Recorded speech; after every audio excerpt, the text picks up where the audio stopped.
Здравствуйте! В эфире телеканала программа «Актуальное интервью», в студии Кристина Якупова. Колоссальное санкционное давление первыми ощутили на себе представители малого бизнеса. Особенно нелегко предпринимателям нашего региона, учитывая удаленность от центра. Как преодолевают трудности предприниматели Якутии, гостья студии Ирина Котенко, председатель Союза товаропроизводителей, предпринимателей, торговли и потребительского рынка республики. Ирина Владимировна, здравствуйте. Здравствуйте. Существует ли угроза нехватки продуктов питания сейчас? Вы знаете, в принципе, этой угрозы и тогда не было, и сейчас нет. Почему?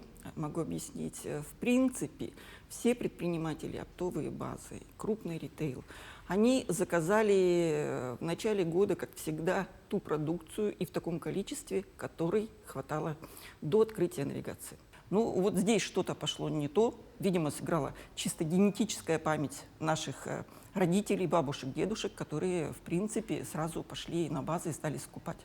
И получилась такая ситуация, что вместо 1 килограмма, 2, 3, 5 килограммов люди стали брать мешками. Как вы считаете, хватило бы такой продукции на всех? Ну, конечно, нет. Это во-первых. Во-вторых, нарушилась цепочка, та, которая была и работала постоянно. Поставщик, логистика, переправа, база. Поставщики прекратили отпускать продукцию. Почему? Потому что все-таки сахар у нас был привязан к бирже. Биржевой товар, он, естественно, зависит от доллара. Я благодарю очень хорошо оперативный штаб нашего правительства, который соединил все министерства и ведомства, что Минтранс нашел своевременно все вагоны, где в каком тупике стояли, и постарались они завести всю ту продукцию, которая, в принципе, предназначалась для нашего населения. Я думаю, что ажиотажа больше не будет, продуктов хватит. Все будет нормально в этом плане. Фонд развития предпринимательства республики разработал новые антикризисные меры поддержки малого и среднего бизнеса в условиях санкций. Какие это меры? Мер принято очень много. Это и снижение налогов. Если раньше у УСН было 5 и 10, то снижение солидное, такое значимое, до 1 – это доходы, и 5 – это доходы минус расходы. Действительно, для нас это очень важно. Важны были налоговые каникулы. Их тоже приняли в отношении пострадавших акведов. Но мы все-таки идем дальше, и буквально будет встреча у нас с председателем комитета по предпринимательству, с Министерством финансов и с Минэком, чтобы те акведы, которые не были подписанные и не учтены Мишустиным, они попали все-таки в дополнительный список пострадавших и были приняты на уровне нашего региона. Это ритейл, те, которые понесли действительно солидные затраты. Плюс, к тому же, по нашему фонду, я могу сказать, и по нашему банку «Алмаз-Эрдин», такое количество денег для помощи еще никогда не было получено. И на сегодняшний день ни один предприниматель еще не получил никакой суммы ни с фонда, ни с банка, так как пакет документов очень большой, собрать его быстро не получается. Но тем не менее, опять-таки хочу отразить работу Министерства по предпринимательству.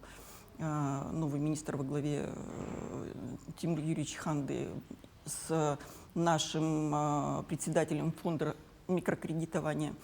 Они нашли еще один путь смягчения при сборе документов и уменьшения сроков для получения денег. Это раньше регистрация договора в регистрационной палате занимала практически 2 недели, а могло быть и больше. Так вот, сейчас вот этот срок они договорились и решили снизить на 2 недели, что существенно снижает возможность получения денег. Очень интересное есть мероприятие совместный Минпред и Минтранс для того, чтобы каким-то образом улучшить работу частной авиации. Мы знаем, в прошлом году частная авиация у нас самолет Ан-2 очень быстро, корректно доставили продукты питания именно в такое межсезонье. И люди получили свежие овощи и борщевой набор аж где-то в августе месяце, чего давно они этого не видели, все были довольны, рады. Я думаю, что если мы дальше пойдем по развитию частной авиации, это будет тоже супер, здорово. В этом году на нее обратили особое внимание. Очень много мер поддержки не только в направлении банков, фондов, налогов, а чисто в принятии документов нормативно-правовых актов в отношении предпринимательства. Тоже очень важно на это обратить внимание. И мы проговаривали все эти меры поддержки, они складываются первый этап, второй и третий этап. Все нужные, все необходимые. Я прямо прошу всех предпринимателей республики, пожалуйста, ознакомьтесь с ними. Каждый найдет для себя определенную льготу. Каждому эти меры помогут выжить в наше это непростое тяжелое время. Многие жители жалуются на резкое повышение цен на еду, лекарства. Как бороться с недобросовестными предпринимателями, которые, пользуясь моментом, повышают кратно торговые надбавки? Вы знаете, мне очень сложно назвать кого-то недобросовестным предпринимателем. Могу пояснить почему. В одночасье 28 февраля банки взяли, подняли, конечно, с подачи с Нацбанка на 20 пунктов ключевую ставку. И если раньше проценты по ключевой ставке составляли, например, у крупного ритейла 7,2, 8,5%, и месячные выплаты по процентам только составляли 2 миллиона, 2,5 миллиона, а если на минуточку задуматься, это вагон муки. 2,5 миллиона, то с 1 марта с них списали проценты 5,5 миллиона. Как вы считаете, он эти 3 миллиона куда может деть? Ну, конечно, это все равно отразится в ценообразовании. Цены еще выросли не только потому, что ключевая ставка, в принципе, повысилась, да? Повышаются все практически. Коммунальные услуги повышаются, мы же тоже это ощущаем. Это же тоже будет заложено в цену. И никто не говорит о том, что должны быть моратории не только на торговые наценки на социально значимые, а в первую очередь все равно государство должно ограничить аппетиты естественных монополий. Нельзя в такое трудное время повышать цены ни на газ, ни на электроэнергию, ни на воду, ни на отведение. А в этом году люди, предприниматели, столкнутся еще с одним не очень хорошим тарифом. Это тариф на водоотведение, где учитывается и негативное воздействие на природу. Там очень большие суммы. И эти суммы тоже лягут в тариф ценообразования. Поэтому очень сложно сказать и обвинить в чем-то предпринимателей. Скорее всего, да, есть те предприниматели, в кавычках, которые стараются где-то заняться перекупом, как это было и в тех маленьких магазинах, где продавали по старым ценам продукты питания, на базах, где только-только завозился товар, и люди устремлялись туда, покупали мешками, и где-то уже перепродавали. Ну, вы знаете, в семье бывают такие люди, на которых нельзя положиться, но большая масса предпринимателей – это нормальные, позитивные, люди, которые ответственно, с социальной ответственностью относятся к своим обязанностям. Посмотрите, они несут колоссальную уже ответственность перед населением. В каком плане?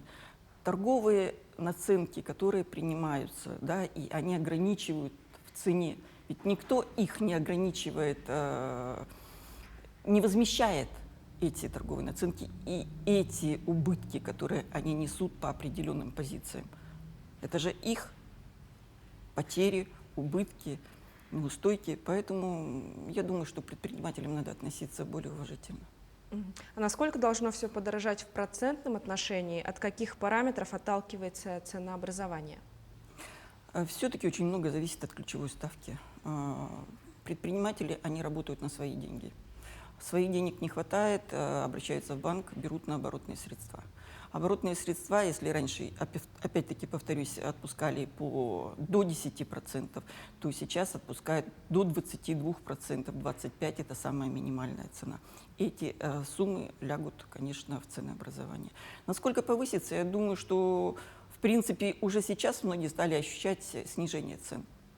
В городе по мониторингу, и это зафиксировал Госкомцен на прошлой неделе, цены на многие товары снизились от 10 до 22%. И если доллар будет падать, либо останется на на прежнем уровне, я думаю, что все войдет в нормальное русло, и мы резкого скачка не должны увидеть. Многое же, в принципе, действительно влияло вот эта разорванная цепочка поставок. Вагон постоял в тупике — определенные деньги. Вагон не своевременно разгрузили — определенные деньги.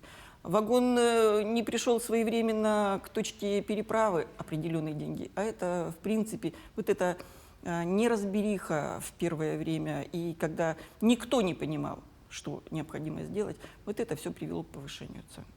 Я думаю, что успокоится, все будет нормально. А как вы думаете, какие сферы предпринимательства смогут устоять в это непростое время? Как быть с тем, кто только открыл свое небольшое дело? Им стоит поменять направление? Менять никогда ничего не надо. Человек, который рискует, а предприниматель — это действительно человек рискованный, который верит только в себя и в то, что начинает делать. Человек неуверенный никогда не пойдет в предприниматели. И если он просчитал, что да, я это смогу, он делает это своими руками, своей головой, своей интуицией, тем окружением, которые в любой момент могут прийти к нему на помощь. Правильно? Поэтому я не думаю, что надо чего-то менять и надо как-то расстраиваться, вот что-то получится или нет. Нет, надо дерзать, надо идти дальше. Если вдруг что-то будет не получаться, обращайтесь в бизнес-сообщество. У нас есть очень интересное движение наставничества в любой сфере. В общественном питании, в ритейле, в услугах, в медицинском направлении. Обращайтесь, мы поможем. В этом плане страшного ничего нет. Ну, а насколько сложно будет выжить, я думаю, что наши предприниматели, которые работают с нулевых годов, они уже пережили неоднократные потрясения в экономике, и они уже знают, где можно, в принципе, не начинать ничего нового, а просто успокоиться и посмотреть, вывести то, что начали. А кто-то, наоборот, рискует и дополнительно берет еще какую-то определенную нишу, в которой может заработать и в этом направлении, и помочь своему первому делу. А какие направления все-таки более перспективны? Я думаю, производство. Производство продуктов питания, оно очень перспективно. А местная продукция, например, молочная, она очень высоко котируется. Мясные полуфабрикаты великолепны наши. Вы знаете, что их даже в последнее время стали вывозить в Амурскую область. Вот настолько они пошли и по качеству, и по цене, несмотря на логистику. Рыбная продукция котируется во всей России. Можно отметить и Камелек. Посмотрите, их продукция шикарная. Чай